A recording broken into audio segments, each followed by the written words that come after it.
ఒక్క ఓటు అంటే కన్ను లోటపోయేం అంటారు కదా. ఒక్క గతంలో మనం అందరం రౌడీజం చేస్తేనే నీకు ఆ రౌడీజం వచ్చి ఉండాలి. ఎందుకంటే ఇప్పుడు మన పిల్లలు మన ఇంట్లో పుడతారు.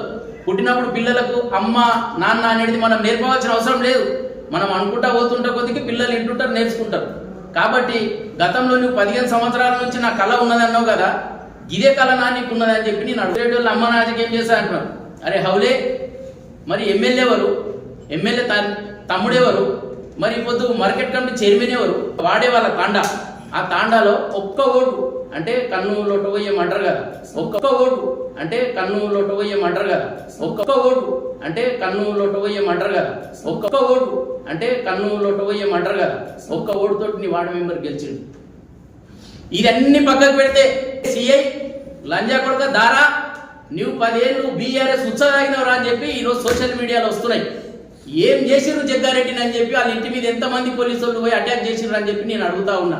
వాళ్ళు నరేంద్ర మోడీ చెప్పిండు, ఏమన్నాడు, పాకిస్తాన్ మేము అనుబాంబులు వేస్తాం అంటే మా సీమటపాకాయలు 90 అంటని చెప్పి మేము కూడా గదే అడుగుతున్నాం. నువ్వు చీరిపడేస్తా అంటే బీఆర్ఎస్ లో చీరిపడేసేటోళ్ళు గారు మైదానంలోకి దిగి చూడు బిడ్డ, ఇంకా 2 ఏళ్ళు ఆగితే తెలుస్తుంది నీ కథ. అప్పుడు తెలుస్తుంది నీ ఎమ్మెల్యే ఆడుంటాడు, నీ ఎమ్మెల్యే తమ్ముడు ఆడుంటాడు, నీ డీసీసీ చైర్మన్ ఆడుంటాడు, నీవే ఆడుంటావు అనేది అప్పుడు చూస్తాం మేము. కానీ మేము గత 10 సంవత్సరాల్లో మేమే ఈ విధంగా తలుసుకుని ఉంటే నీ కాంగ్రెస్ పార్టీ కాండూరులో మొలక కూడా మొలవకుండా అని చెప్పి మేము మీ అందరు తీసుకోపోలేక అత్యుత్సాహంతో కొంచెం వెనకబడ్డ మాట వాస్తవం. 1.8% తోటి మేము ఓడిపోయినాం. ఈ రోజు గ్రౌండ్ లో చూస్తే ప్రజలు దుమ్మె ధైర్యం ఉంటే మైదానంలోకి రాని చూసుకుందాం, సిద్ధంగా ఉన్నాం. అట్లేం లేదు, ఇక్కడ ఉన్న వాళ్ళందరూ కూడా ఏమి అంతా ఇదేసుకొని కూర్చున్న వాళ్ళు ఏం లేరు, అన్ని చూసుకుంటాం.